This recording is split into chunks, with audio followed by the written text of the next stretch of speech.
En un momento de nuestra vida hemos dicho, esto no, ¿no? Esto que notas, esa voz interior que te dice esto no se te da bien, esto no lo vas a conseguir. Y es normal que tengamos de vez en cuando pues esos destellos de prudencia, de inseguridad, de cierto, pues soy precavido, ¿no? Lo malo es cuando esa inseguridad pasa a dominar tu vida. Es decir, yo en consulta trato muchas personas que lo que tienen es un bloqueo brutal porque son inseguras en grandes facetas de su vida. Y entonces no pueden trabajar o no pueden tener pareja o tienen relaciones súper defectuosas con el entorno o son personas que cosas pequeñas o conflictos pues los evitan a toda costa. Y en esas inseguridades ahí sí que me parece que es un tema que hay que hablarlo. Lo primero de todo es que si uno tiene una inseguridad, es que ayer lo hablaba con un paciente y me decía, Mari, es que yo soy súper inseguro en todo. Y le digo, no, en todo no. A mí no me gusta nada cuando en terapia alguien me dice, yo es que tengo miedo a todo. Le digo, o sea, tienes miedo a las arañas, a los perros, a los leones, a la muerte, al tal. Y dice, a todo, ¿no? Digo, me has dicho a todo. Entonces, yo soy muy de puntualizar, ¿no? Y digo, a ver, ¿con qué tienes inseguridad? Entonces a veces pues tengo inseguridad pues con los hombres o con las mujeres o con la gente mayor o enfrentarme a los conflictos o soy inseguro por mi cuerpo o soy inseguro con las enfermedades. Todos tenemos esas, pero hay algunas que nos bloquean. Cuando uno se siente inseguro y es algo que uno nota que le bloquea de verdad, lo primero es que tiene que identificar de dónde viene esa inseguridad. Es decir, ¿es algo objetivo? Es decir, mira, pues me sobran kilos, soy una persona que tiendo al sobrepeso porque me encanta comer y soy objetivamente, pues no estoy bien. Y en esto me da cierta inseguridad.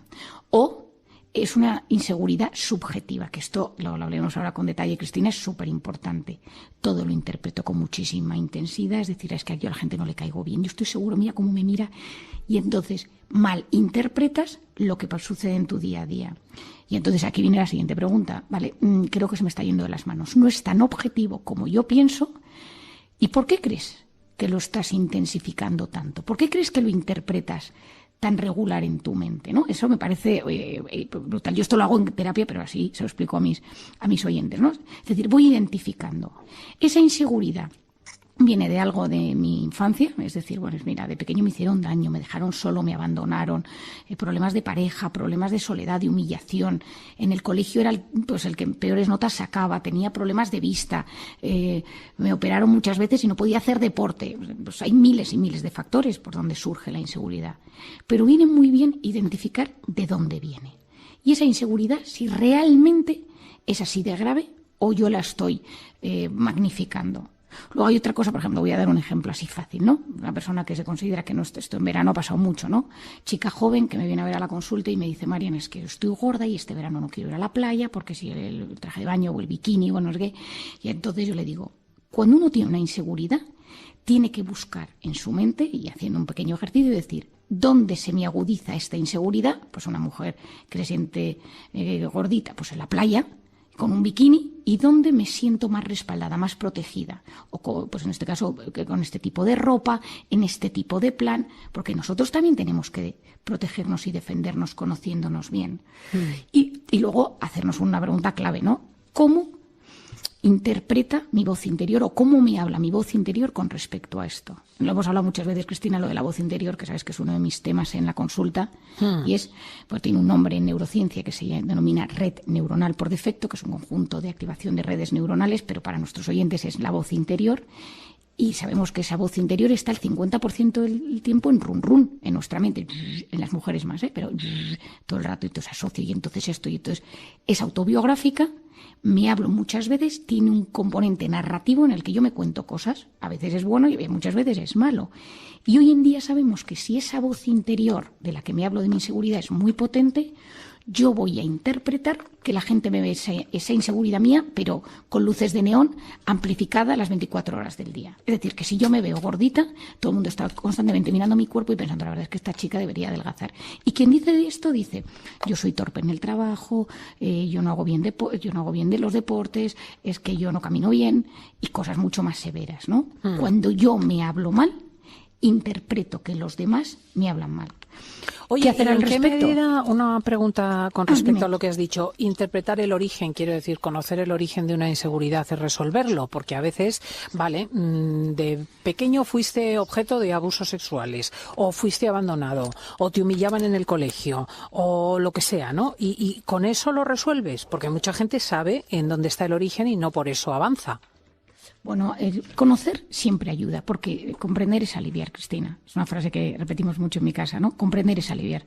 Cuando comprendes de dónde te vienen esas inseguridades, y si es que tu padre te decía siempre es que nunca llegarás a nada en la vida y nunca llegarás, y entonces un día yendo a una entrevista de trabajo diciendo, pues yo no voy a llegar a nada en la vida.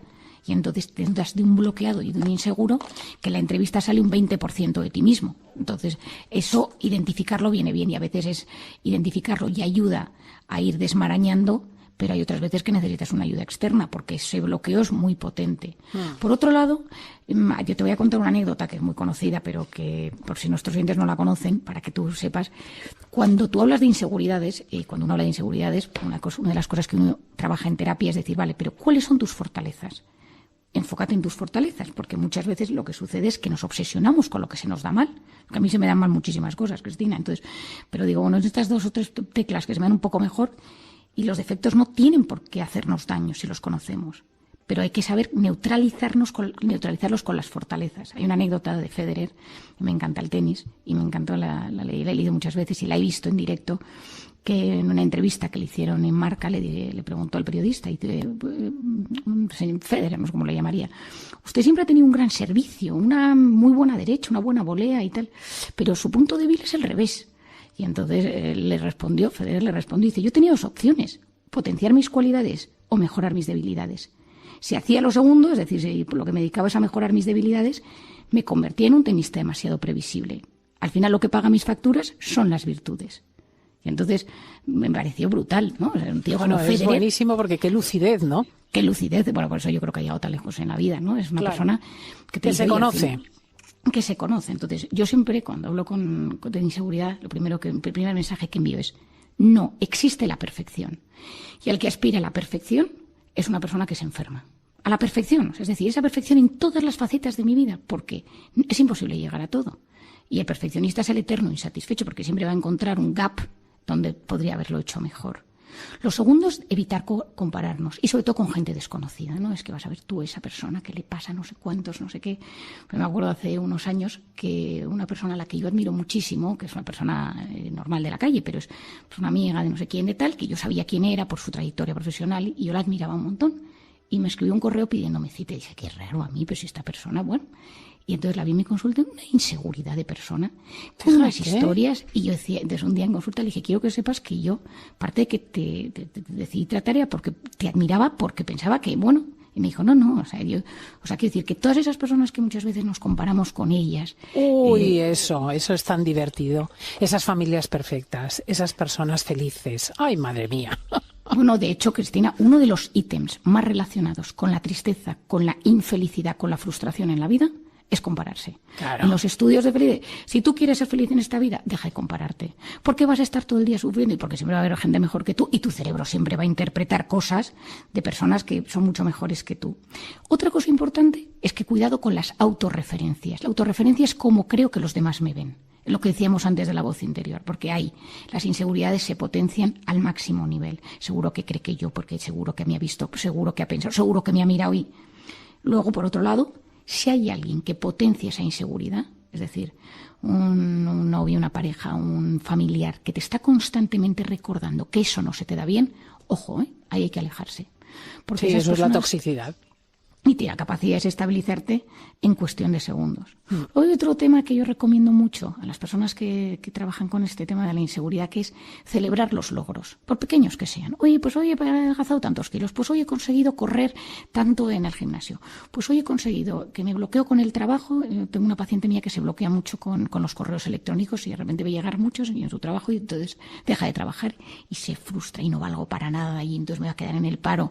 Entonces, una de las cosas es que cuando consigue llegar a casa con todos los correos leídos, le digo, oye, pues tú tienes que celebrar, te pones la música que te gusta, la serie que te gusta, o te tomas algo rico que te apetezca, pero esa pequeña celebración en las personas... Sí, porque somos expertos en subrayar lo que se nos da mal y castigarnos por ello. En eso empleamos la energía, no en celebrar lo que hacemos bien. Claro, y entonces a veces que es que somos nuestros peores enemigos. Es que a veces luchamos con nuestra cabeza, que nos agota, y sabemos que esa voz interior negativa que nos machaca, y más en el plano de las inseguridades, pues tiene la capacidad de intoxicarnos de cortisol. Y ya nuestros oyentes conocen que esa intoxicación de cortisol nos pone tristes, nos pone irritables, nos inflama, nos enferma. Entonces, bueno, yo creo que esto es un buen tip, como ahora que estamos de vuelta de verano, para poder empezar a trabajar, identificarlo. Y fomentar las cosas buenas que tenemos. Eso es clave en la vida. Pues premiate. El mejor antídoto al sufrimiento es el amor. Como bien decía Platón, no hay hombre tan cobarde a quien el amor no haga valiente y transforme en un héroe. Todo cambia cuando un corazón se siente prendado por otra persona. En el fondo de nosotros existen maravillas y tesoros que se revelan cuando uno quiere de verdad. No hay ser humano que el amor no haya convertido en alguien más apasionado y lleno de vida. Y los sentimientos más intensos de la vida se sienten por amor. La solidaridad, el voluntariado y el darse a los demás son factores protectores para la mente y para el cuerpo. La oxitocina es esa hormona que se desprende cuando quieres de verdad, cuando cuidas a los demás. Y la oxitocina potencia el sistema inmune.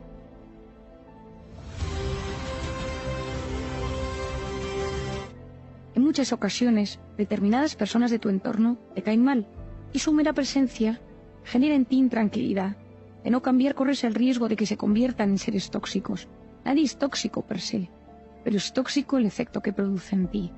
En este amor a los demás te voy a dar unos tips que te pueden ayudar a conseguir mejorar tus relaciones con los amigos, con los compañeros de trabajo, con familiares, y por otro lado darte cuenta si hay alguna de ellas que no has fomentado o que te cuesta mucho. La primera es que tienes que mostrar interés por las personas. Conozco mucha gente que me dice, es que a mí no me caen bien las personas, es que a mí me aburren, es que a mí no me aportan. Eso no ayuda. Cuando tú transmites a los demás que no te importa, que te aburre, tú te conviertes en un ser más solitario, te intoxicas de cortisol y eso te aleja de esa solidaridad y ese amor sano hacia los demás del que tanto hablamos. El segundo consejo que te voy a dar es algo que aprendí de mi padre y que me ha ayudado mucho a lo largo de la vida. Haz un esfuerzo por recordar datos importantes. No todo el mundo tiene la suerte de gozar de una gran memoria para los nombres y para los datos. La mayoría de las personas no logran recordar mucha información, los nombres de los hijos, de sus amigos, dónde trabajan, y algunas características importantes de la vida de los demás.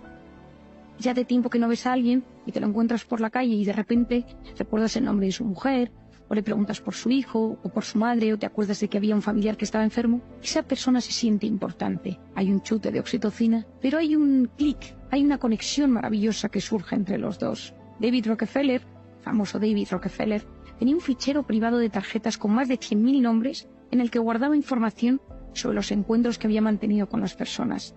Esa información le ayudaba a generar familiaridad, haciendo sentir importantes y especiales a todos con los que se topaba. Esto también lo aprendí de mi padre, que tiene la costumbre de apuntar todo sobre las personas que conoce. Hace poco, buscando un número en un restaurante de su teléfono, me topé con esta información. Pepe, el dueño, casado con Ana, tienen 3 hijos. Les preocupa el pequeño porque no ha terminado los estudios. Su padre falleció hace unos meses de cáncer de pulmón. Paco, el camarero mayor, lleva toda la vida y tiene lupus. Cada vez que mi padre acude a ese restaurante, le pregunta por esos familiares, por cómo se encuentra, por cómo va el tratamiento. Y uno se siente mucho mejor. Te recomiendo que hagas un esfuerzo. En una sociedad donde el hipocampo, que es donde guardamos nuestros recuerdos, está muy deteriorado por culpa de las pantallas y por culpa del estrés, te animo a que recuerdes, a que hagas un esfuerzo por tener a las personas y los datos en tu mente. Tercero, profundiza en ellos, en sus vidas, en sus aficiones y en sus profesiones. Y esto también te lo recomiendo especialmente si estás en el mundo laboral. Yo sé que existe LinkedIn y que existen muchas aplicaciones tecnológicas para ayudarte a recordar datos profesionales sobre los demás. Pero busca información sobre la gente que te interesa. Si quieres sorprender a tus amigos, infórmate. Si buscas alegrarle la vida a alguien de tu familia, preocúpate por sus intereses actuales. Eso requiere tiempo y ganas.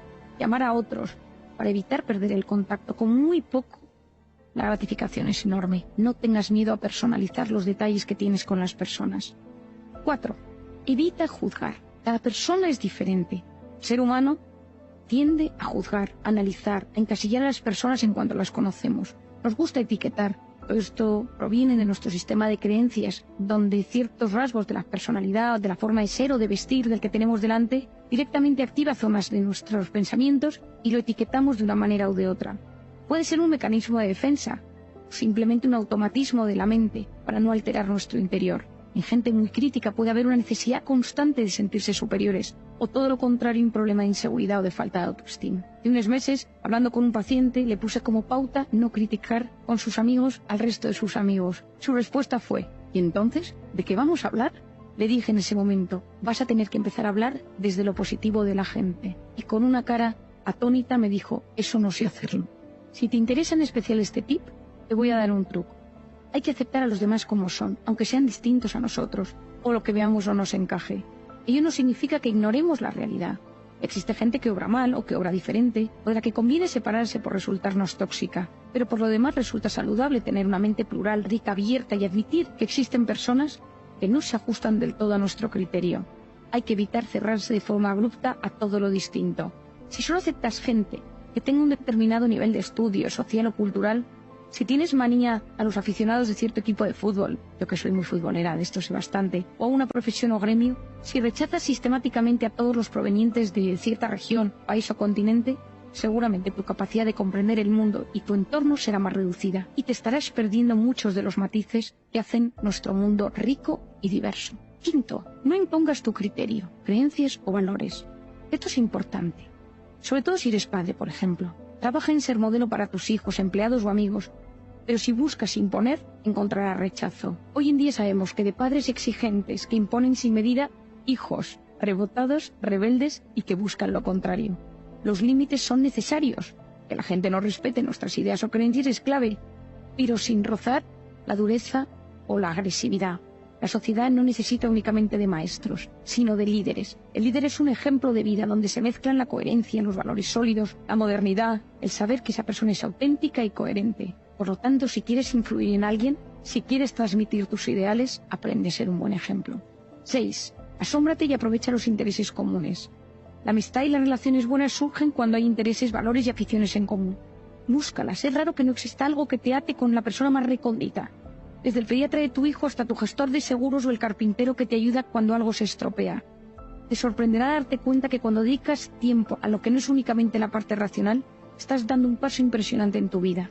Yo trabajo mucho en el ámbito empresarial y muchas veces a los jefes de departamento les digo que busque puntos en común con gente de su equipo. Me dicen muchas veces: es que no tenemos nada en común. Es imposible. Aunque sea la educación de los hijos, aunque sea el viajar, aunque sean los deportes, el ciclismo, los cuadros, la cultura, las series, busca un tema de conversación. Que las relaciones humanas se trabajen y se cuiden te convierte en un ser superior. 7. La sonrisa.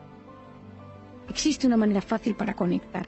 Emplea un toque de humor. A veces no es fácil, a veces ese toque de humor puede ser hiriente para otros, pero intenta sonreír, intenta reírte. Sabemos hoy en día, hay estudios maravillosos, que la gente alegre y feliz, la gente que sonríe, que hace el esfuerzo por sonreír, mejora su rendimiento en el trabajo. Sabemos que cuando sonreímos activamos el músculo orbicular del párpado, la sonrisa de Duchenne, que fue quien lo descubrió, y el sistema límbico se activa. Es decir, aunque esa sonrisa sea forzada, hay algo que ya se produce en el cerebro. Y ya si es genuina, los cambios son espectaculares. La risa y la sonrisa tienen la capacidad de alterar la química del torrente sanguíneo, protegiendo de algunas enfermedades e infecciones. 8. Ayuda. Yo muchas veces pongo como pauta en mi consulta la solidaridad. Si tienes la posibilidad, no pierdas la oportunidad de hacer algo por los demás. No se trata de ver favores y llevar un cómputo de lo que te han dado o de cómo has favorecido a otros. Pocas cosas generan mayor gratificación que la de poder ayudar a otros en algo que está a nuestro alcance. Tengo la suerte de que en consulta escucho tantas vidas que muchas veces alguien me comenta que está buscando trabajo y me guarda su currículum. Y a los pocos días, en una cena, alguien me dice que está buscando a alguien con un cierto perfil y me acuerdo de este paciente y le paso el currículum. Esas cosas generan una satisfacción maravillosa. Muchas veces nos cuesta porque nos hace sentirnos vulnerables cuando nos metemos en la vida de los demás. Dar sin pedir nada a cambio. Lógicamente sin caer en el buenismo. Adicionalmente puede significar un puente con otras personas. La vida da muchas vueltas y quizá llegue a sorprenderte. 9. Habla bien de los demás, no critiques. Insisto mucho en este tema. hablar bien de las cosas buenas, con las malas, mantener una posición neutra. Hay que protegerse seriamente de las conversaciones en las que siempre se generen críticas o juicios negativos. ¿Cuánto se agradece cuando en una cena o reunión entre amigos alguien frena una crítica, una conversación negativa sobre otros? Hablar mal de los demás induce en nuestro organismo un estado emocional tóxico lleno de cortisol y ya sabemos los riesgos que esto conlleva. La crítica es casi un deporte internacional y estamos demasiado acostumbrados a que forme parte de nuestra vida. Si quieres que confíen en ti, si quieres que te valoren como persona íntegra y que la gente busque tu amistad, cree en ti o en tu negocio, sé discreto. 10. En el amor y en la amistad, lo importante es la estrategia. Esta frase no es mía, es de Napoleón. No tengas miedo a coger un lápiz y un folio, un boli de 4 colores como a mí me gusta, un rotulador o una pizarra. Escribe, tacha flechas, en definitiva traza un plan.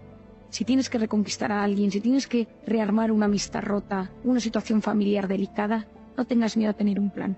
Te sorprenderá aquella gente que conoces, encontrarás experiencias del pasado que te sean útiles y si necesitas trabajar alguna habilidad, porque notas que te cuesta, lee, infórmate o pide ayuda. 11. Intenta ser amable, es más importante de lo que te puedas imaginar. La amabilidad transforma nuestro organismo y transforma el organismo de las personas que están cercanas a nosotros. Lo que el mundo necesita es oxitocina y esta hormona tiene un papel fundamental en las relaciones humanas. Está encargada del parto y de la lactancia, pero tiene un enorme valor en las relaciones humanas. Si eres amable, si estás con una persona que te importa y sacas el teléfono de la circulación y le miras a los ojos, le sonríes cuando lo necesita, te sientes mucho mejor y la otra persona también.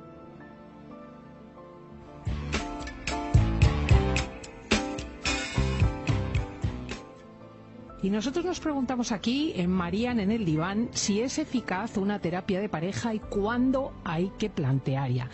Marían Rojas Estapez, muy buenos días. Bueno, buenos días, Cristina. Gran tema el que sacas hoy. Gran tema.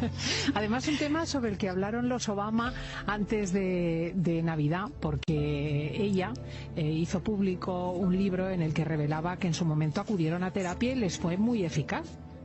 Bueno, es que la terapia de pareja, y seguro que alguno de nuestros oyentes ha acudido en alguna ocasión, es muy, muy, muy útil. Es decir, puede ayudar muchísimo y, bueno, yo me dedico a ello y entonces hay muchas historias, muchos matrimonios, muchas parejas que se han salvado pues haciendo una buena terapia de pareja. Cada uno tiene su librillo, ¿eh? Yo reconozco que preparándome esto lo hablaba con mi padre, que es mi maestro, y él me enseñó a hacer una terapia de pareja a su manera, que es la que yo he heredado, que tiene sus características, pero que cada uno tiene las suyas. Te doy un ejemplo, Cristina. Mi padre jamás hace terapia de pareja conjunta. O sea, nunca ponía a los dos en el mismo despacho. Ah, qué curioso. Sí, yo tampoco lo hago. Yo, si los pongo juntos es para hablar yo, que me escuchen los dos, hago una pregunta y la controlo, y el otro, pero no porque si no las terapias de pareja conjuntas se convierten en una situación, sí, y entonces donde la gente suelta todo lo que no has querido soltar, se lo sueltas al otro delante, y entonces genera unas situaciones súper incómodas, salen muy dolidos y entonces tienes que reconducir eso. Y para mí la terapia de pareja consiste siempre en hacer un diagnóstico de lo que está sucediendo. Es decir, la terapia de pareja puede ser por un factor externo, es decir, la familia política, otra persona que se mete en la relación, hay una situación externa que está afectando mucho a la pareja, a veces puede ser por algo que le está pasando a uno de los dos, y a veces puede ser porque un componente que los dos necesitan para que la relación funcione no sale. Familia política, bueno, pues esto es un pan nuestro de cada día, es decir, que la suegra, que el cuñado, pues lo sabemos que la nuera, estas navidades, todavía estoy escuchando las historias de Navidad y pues hay todas, ¿no? Pero claro, al final todos se debaten, todos nos debatimos siempre pues entre nuestra familia de pertenencia y la familia que hemos creado, ¿no? Y entonces hay momentos y a veces según cómo estés de ánimo y cómo esté la relación, pues eso puede ser de un conflicto y de un desgaste espeluznante. Yo he conocido parejas que han tenido crisis terribles por las familias políticas. Luego hay una cosa que yo digo mucho y seguro que alguno de los oyentes me ha escuchado en alguna ocasión, y es que muchas crisis de pareja son intoxicaciones de cortisol de uno de los dos. Es decir, uno de los dos está en alerta por algo, porque el trabajo le va mal, porque tiene un problema, porque está lo que sea. Y ese estado de irritabilidad hace que la relación se esté deteriorando. Pues uno está agobiado por algo del trabajo, tiene un tema de salud, o sea, algo que le está preocupando. Y ese estado de irritabilidad hace que todo lo que te rodea lo veas de forma mucho más llamativa, mucho más luminosa y te afecta el triple. Entonces, pues, yo a veces en terapia les pregunto, ¿no? ¿Desde cuándo hace esto tu marido? Es que mi marido llama todas las mañanas a su madre a la misma hora. ¿Desde cuándo lo hace? No, si lo hacía de novios. Estás intoxicada de cortisol, es decir, algo que siempre ha sucedido, en este momento no lo soportas, sí. Te irrita. Luego hay otro tema que para mí es súper importante, ¿no? Y está, quizás que para mí mi padre es un experto en estos temas, y tiene una frase que dice, él siempre dice, que es: para estar bien con alguien, lo más importante es estar bien con uno mismo. Es decir, si tú traes heridas, si tú traes inseguridades, si tú traes algo que arrastras de tu personalidad que te atormenta, esto va a salir sí o sí en la pareja, y al final va a acabar siendo un motivo de preocupación, de disgusto, de pelea durante la relación. Yo hablo a veces de esas heridas pues en grandes heridas. O sea, yo, sabes, Cristina, que llevo mucho tema de abusos y de traumas infantiles, pero claro, o de abandono de un padre, y entonces cómo eso luego tiene repercusión en la pareja, o un exnovio que te maltrató. Pues es que hay muchas historias, y a veces hay que sanarse para que cuando vuelves a empezar tu relación y la quieres mantener, pues esas heridas no se reabran y no generen un problemón. Y muchas veces, y lo estamos viendo ahora y es muy frecuente, y estoy seguro si algún psicólogo o psiquiatra me está escuchando lo ve como yo, que mucha gente, cuando empiezas la terapia de pareja, te das cuenta que tienes que trabajar y ahondar en la historia, en la biografía emocional de esa persona, y ayudarle a sanar sus heridas para que recupere el equilibrio de su relación de pareja, ¿no? Para que vuelva a estar bien. Sí, yo de hecho me preguntaría si genéricamente si esto sirve para algo. Quiero decir que si tú coges dos adultos, pongamos de 40 años, Cristina, que llevan caminada la mitad de la existencia y que tienen unas dificultades enormes, uno se pregunta en qué medida la persona puede cambiar. Bueno, es que a veces no solo se trata de cambiar, Cristina, se trata de entender en qué momento ya estás y qué se ha desgastado. Y si hay alguna de las cosas principales para que una relación funcione, porque claro, para que una relación funcione hace falta, yo siempre digo que hace falta la capacidad de comunicarse. Es decir, es que hay gente que no tiene habilidades de comunicación, o le cuesta mucho, o habla desde el silencio, o desde el rencor, o desde la rabia, o desde la agresividad, o no sabe expresar lo que siente, o siempre se expresa hiriendo de delante. Es que yo trabajo muchísimo en terapia de pareja, cómo me comunico. Lo segundo, cómo me siento. Hay gente hipersensible a una mirada, ha llegado tarde, delante de los amigos no ha tenido un gesto de afecto, o me ha puesto mal delante de sus amigos. Doy ejemplos, y a veces hay que trabajar la sensibilidad. Otro tema súper importante es que no hay una relación que funcione sin tres ingredientes.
Uno, la amabilidad, ser amable.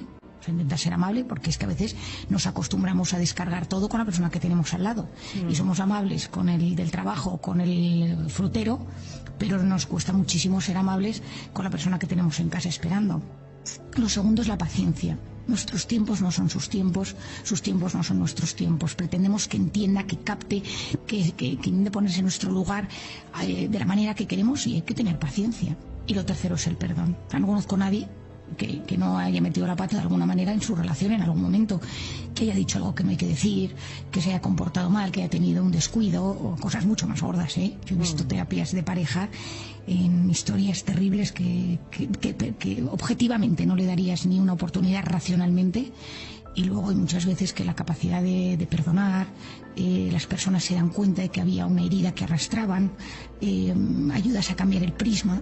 Es que muchas veces, estoy recordando un matrimonio que vi hace muchos años, eran hermanos de unos amigos, y ellos pues se van toda la vida mal. Y entonces siempre estaban esperando a que los hijos se hicieran mayores o fueran a la universidad para separarse.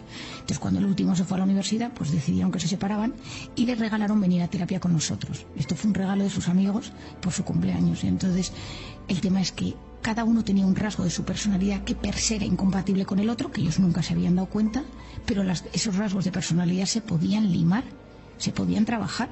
Entonces dimos 6 meses. Y la realidad es que es una pareja que hace mucha ilusión, les quiero mucho. De hecho, ellos siempre me dicen: Marian, tienes que decir que es posible. O sea, habla de nosotros, que nos íbamos. De hecho, él tenía ya el piso alquilado para marcharse. Bueno, pues esto me encanta, porque es una forma estupenda de cerrar esto. O sea, el constatar que tú tienes constancia de que personas que habían tirado la toalla se pueden reencontrar. Totalmente. Y luego hay otras historias pues que a veces no funcionan, Cristina, pero si alguien está pasando una mala situación de pareja, que no dude de dejarse ayudar, y sobre todo porque te ayuda a comprenderte y a entenderte, y algo de crecimiento personal seguro que te hace, y eso siempre es bueno. Interesantísimo. Y es que nosotros esculpimos nuestro cerebro en tiempo real según a qué prestamos atención. Por eso, hoy en día, según a lo que prestemos atención y la capacidad que tengamos de concentración, de atención y esa fuerza de voluntad, va a determinar en gran parte nuestra calidad de vida, nuestra calidad intelectual, nuestra calidad cognitiva, las notas de clase, pero no solo las notas, sino la capacidad que tenemos de disfrute, de conectar con las personas, con el conocimiento, con la naturaleza, con todo. Por lo tanto, fomentar esto es muy importante. Yo creo que una de las cosas que nos puede ayudar para fortalecer esta concentración, esta capacidad de prestar atención, esta fuerza de voluntad, la primera es aprender a enfocarnos en cosas positivas. Es decir, tomar la decisión. Y esto puede ser un ejercicio de clase, un ejercicio personal. Decir: hoy me voy a fijar en 3 cosas buenas que me sucedan. Y hablar de esas 3 cosas. Basta mirar algo con mucho interés para que se vuelva interesante. Y una cosa que puede ser una cosa muy pequeña, que estás en la calle, te sientas en un banco, ves a alguien pasar, estás en clase, te fijas en un compañero, en la profesora o en el profesor, en algo que te están comentando. Y eso lo trabajas y lo hablas y lo piensas y lo meditas e incluso lo escribes. Eso te puede ayudar a fortalecer tu atención. Otra cosa es saborear. Saborear desde los sentidos. A veces estamos aturdidos de tanta hiperestimulación. Entonces de repente comer algo y decir: esto sabe, ¿no? Y si hay una mezcla, pues esto, aquí hay tomate, aquí hay queso, aquí hay macarrones, aquí hay guisantes. Es decir, ¿a qué saben las comidas? El frenar ese aturdimiento para de repente saborear los sentidos en los niños es algo mágico. De repente decir: silencio, ¿qué escucháis? Un coche de bomberos, un coche de policía, una música, una melodía, el grito de alguien. Eso ayuda a que los sentidos tomen más importancia y yo frene todo para enfocarme en algo particular. Y cuando uno consigue enfocarse en algo particular, está fortaleciendo su capacidad de prestar atención. Enseñar a los niños a discriminar, a saber dónde está el bien y el mal, a saber dar pilares seguros de criterio. Porque si no, te metes en Internet y no sabes dónde está lo bueno y lo malo. No sabes dónde te están engañando y dónde no. Hay un momento que te llega tanto al teléfono que cada día es una noticia. Yo todo lo que llega lo compruebo. Hay veces que hay cosas tan surrealistas que digo: esto seguro que es mentira, y de repente te das cuenta que es verdad. Pero sé buscar si está bien o está mal. Yo creo que el aula tendría que ser ahora mismo un lugar donde enseñar a buscar si está bien o está mal, para profundizar, para filtrar de todo lo que nos llega lo que realmente vale la pena, y no aturdir a esa corteza prefrontal que llega un momento donde no es capaz de leer un libro, no es capaz de enterarse de una conversación. Había un hábito que se hacía en mi casa y es que todos los domingos leíamos todos antes de comer, sentados en el salón de casa con música clásica. Y mi padre, cada uno según la edad que tenía, todos leíamos. Y era algo que fortalecía nuestra lectura. A mí me parece importantísimo volver a la lectura. La lectura es a la mente lo que el ejercicio físico es al cuerpo. Hay que leer, y yo recomiendo leer en papel, porque no leemos igual en papel que leemos en pantalla. En papel leemos con más profundidad y ya lo sabemos hoy en día. Cuando uno tiene el papel, el libro va pasando la página, hay algo que surge en el cerebro donde es capaz de meterse mejor en la historia. Y sobre todo que cuando leemos, por ejemplo, noticias, hay tantos anuncios y tantas cosas que salen que nuestra capacidad de dispersión es altísima. Y esa famosa multitarea, de la que tanto nos han hablado, no es tal. Es una alternancia continuada de la atención. Es como una atención completamente distorsionada. Te presta atención a esto y a esto y a esto y a esto. Y cambio el foco de atención rapidísimo. Entonces, hacer muchas cosas a la vez, baja eficiencia, aunque pensemos lo contrario. Es verdad que tenemos sensación de hacer mucho y nos sentimos de repente muy realizados, pero la realidad es que lo hemos hecho todo mucho más superficialmente. Entonces, lo que hagas, hazlo prestando toda la atención posible. Y si ya le metes corazón al asunto, ya ni te cuento, ¿no? Es decir, estoy escuchándote y te escucho no solo desde los sentidos, sino también desde el corazón. Es decir, utilizo ese sentimiento, utilizo la compasión, utilizo el alma, utilizo lo bueno, la generosidad, para conectar contigo de la mejor manera posible. Yo creo que pocas cosas en esta vida, pocos piropos nos gustan tanto que decir, cuando estás con alguien, esa persona tiene todos sus sentidos puestos en mí. Es decir, hay algo especial que surge, que se transforma, que aparece cuando estás con alguien y que notas que el mundo se para y solo le importa lo tuyo. Yo en mi consulta, por ejemplo, no tengo puesto un ordenador, yo escribo en papel, porque necesito que la persona que tengo delante no note que haya ningún disruptor, que no haya absolutamente nada que nos rompa. Yo lo escribo todo en las hojas y lo guardo en hojas, porque cuando estoy con esa persona necesito que sepa, que se dé cuenta que solo la escucho a ella. Por eso muchas veces tengamos cuidado. Cuando estemos con nuestros hijos, dejemos el teléfono, mirémosles a los ojos, incluso agáchate.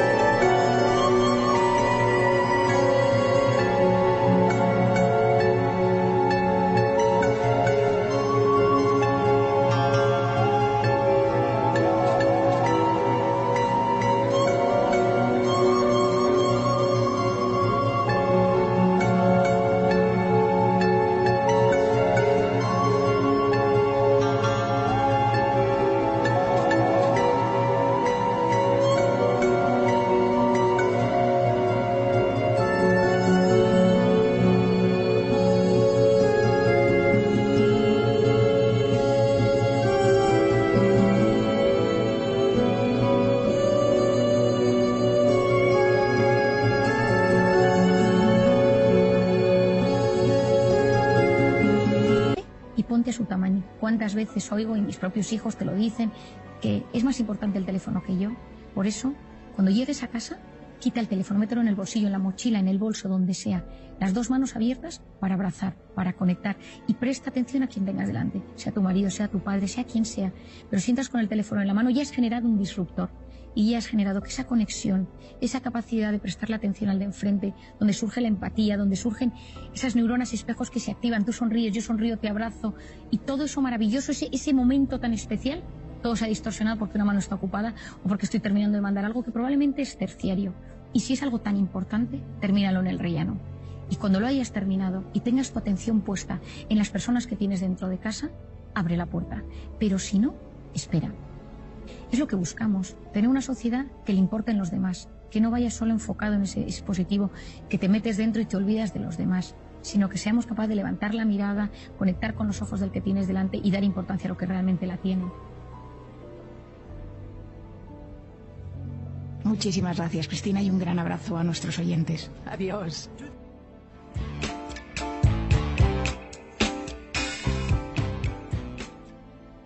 El tema del mes. Comenzamos hoy con una invitada de lujo, que además es alumni de Orvalle. Ella es psiquiatra, desde el 2007 imparte conferencias por todo el mundo sobre el cerebro, el estrés, la felicidad, el bienestar y el optimismo, temas sobre los que investiga para llegar al fondo de la mente y entenderlos. Además, y tras el éxito de su primer libro, Cómo hacer que te pasen cosas buenas, acaba de lanzar su segundo libro, en el que nos ayuda a encontrar nuestra persona vitamina. Seguro que ya sabéis con quién estamos hoy. Bienvenida, Marian Rojas. Muchas gracias, muchísimas gracias por invitarme. Para empezar, queríamos preguntarte sobre cómo influye el ver determinadas series, como pueden ser El juego del calamar, o jugar a videojuegos cargados de violencia en el cerebro y las emociones de los niños. La violencia es algo que está al orden del día en las series y en los videojuegos. No afecta igual al cerebro de un adulto que al cerebro de un chico o de un joven cuya mente está en desarrollo. Lo primero que tenemos que hacer es distinguir la agresividad de la violencia. La agresividad es un instinto natural, igual que tienen los animales, para sobrevivir en el entorno. Es algo biológico e instintivo. Con la educación conseguimos modularlo. La violencia, en cambio, viene de la conducta aprendida. Por eso hay que tener mucho cuidado. Si una persona se dedica a ver o a jugar con videojuegos donde la violencia es algo primordial e importante, una de las cosas que va a suceder es que el cerebro va a aprender y va a querer replicar. Pero también sucede un tema muy importante, y es que cuando se estimulan las zonas de la agresividad y de la violencia, disminuyen las zonas de la empatía y de la sensibilidad. Es decir, una persona acostumbrada a estar todo el día relacionada con agresividad y violencia será una persona menos empática. La empatía es la capacidad que tiene el ser humano de ponerse en el lugar del otro, de entender las emociones de los demás y de ayudarles en consecuencia. Cuando uno ve series, por ejemplo, la serie del calamar, que me parece que es un caso muy importante, el adulto puede verlo y puede hacer un juicio crítico al respecto. Puede darse cuenta de que existe la violencia, de que va el juego, del componente tan intelectual o tan interesante que existe sobre la crítica a la sociedad, y hacer un discernimiento al respecto. En cambio, el niño se queda con esa parte violenta y quiere replicarlo. Y muchas veces ese estímulo tan fuerte que recibe al observar la agresividad lo replica con sus amigos o en las reacciones que tiene ante la frustración. Hoy en día se ha visto las consecuencias que está teniendo en los jóvenes el ver series como la de Calamar, aunque siempre ha existido la violencia y la agresividad en la televisión o en el entorno, pero sabemos que el cerebro del niño no se desarrollará igual si existe agresividad en su entorno. Por ejemplo, en una familia donde los padres se gritan y se pegan, en una familia donde las personas se tratan con cariño y con cordialidad. ¿Y qué ocurre cuando los niños o adolescentes pasan tantas horas jugando o viendo tanta violencia? La exposición continuada a la violencia genera una respuesta neutra, es decir, el cerebro es como que se insensibiliza y le cuesta sentir, le cuesta emocionarse y se convierte en un ser cada vez más frío.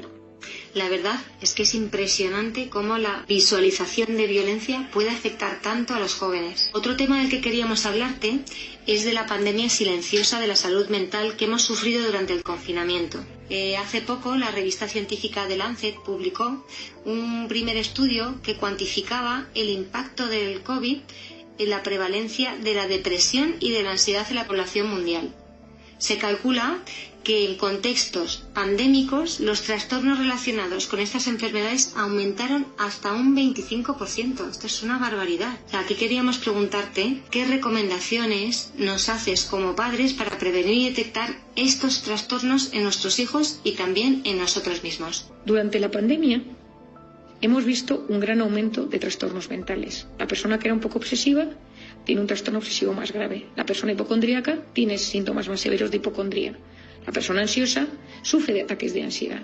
Es decir, el hecho de haber vivido en incertidumbre y aislados y sin capacidad de relacionarnos de forma sana con el entorno ha hecho que muchas personas estén solicitando ayuda. Los jóvenes también han sufrido mucho, porque los jóvenes necesitan naturaleza, necesitan el trato con iguales y necesitan tener una buena gestión de la pantalla.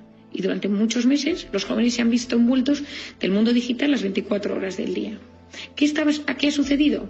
Trastornos depresivos, bajado de autoestima, voz interior que les machaca, problemas de alimentación, problemas de ansiedad y una adicción muy severa a los videojuegos, a las pantallas, al WhatsApp, una incapacidad para soltarlo hoy en día. ¿Qué recomiendo? Lo primero de todo es que si tienes un hijo en esas edades, es que observes cómo se encuentra.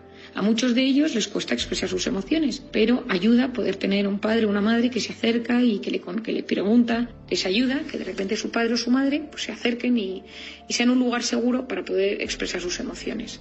Por otro lado, los hijos no van a hacer cosas que nosotros no hagamos como padres. Es decir, si nuestros hijos nos observan enganchados al teléfono, si nos observan irritables, tristes, sin ilusión, probablemente ellos también se contagien de ese estado anímico. Hay que intentar modificar un poco también el estado anímico familiar, porque muchas familias, muchos hogares lo han pasado muy mal. De ahí la importancia, como mencionabas antes, de dar ejemplo a nuestros hijos en todo momento. Como padre, te recomiendo que observes a tu hijo, que le preguntes cómo se encuentra, que le preguntes cómo están los amigos de su clase, cómo siente la concentración, si le cuesta más retener información, si nota que tiene menos memoria, si tiene ansiedad, Explicarle que quizá tú en algún momento también has sentido angustia, que te ha costado dormir por las noches y que intentes analizar y observar cómo se encuentra su mundo interior.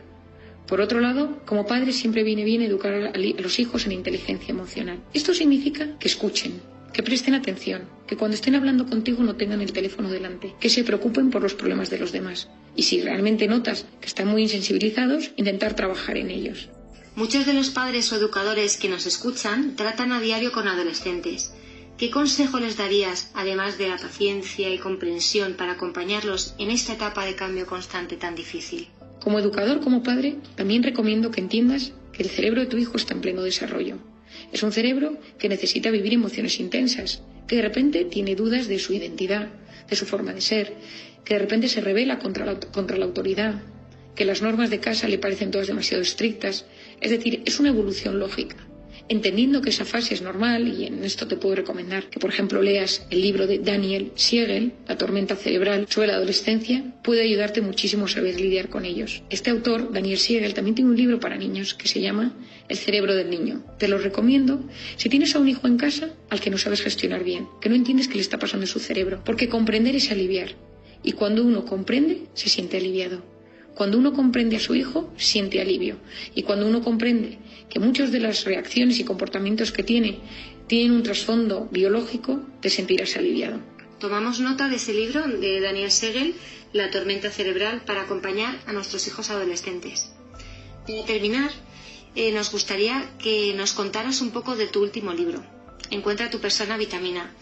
¿Cómo es una persona vitamina, María? Las personas vitamina, en contraposición a las personas tóxicas, son aquellas que nos inundan de oxitocina. Las personas tóxicas son las que nos intoxican de cortisol. No son tóxicos de por sí, pero hay un efecto tóxico en tu organismo cuando estás cerca de ellos. A veces solo con pensar en ellos o recibir un mensaje se activa tu sistema de alerta. La oxitocina es la hormona que consigue bloquear el cortisol. Es la hormona de los abrazos, del parto y de la lactancia. Es la hormona de la empatía. Es la hormona que se activa cuando estás con alguien y te mira a los ojos, no te juzga, te escucha y te mira con muchísimo cariño. Y que sabes que en ese momento el mundo es un lugar más seguro. En un mundo tan intoxicado de cortisol, donde vivimos inflamados, preocupados por cosas reales o imaginarias, donde hay incertidumbre y caos y donde a veces nos cuesta relajarnos, conseguir estimular esa oxitocina puede ayudarte. Para ello, rodéate de persona vitamina. Sé persona vitamina para tu entorno. Y cuando te cuenten tus amigos algo, no juzgues, escucha. Las personas vitaminas son aquellas que cuando nos sucede algo bueno, se ilusionan más que nosotros mismos. Muchísimas gracias, María, por compartir este rato con nosotros y darnos tantas claves y pautas a seguir con nuestros hijos.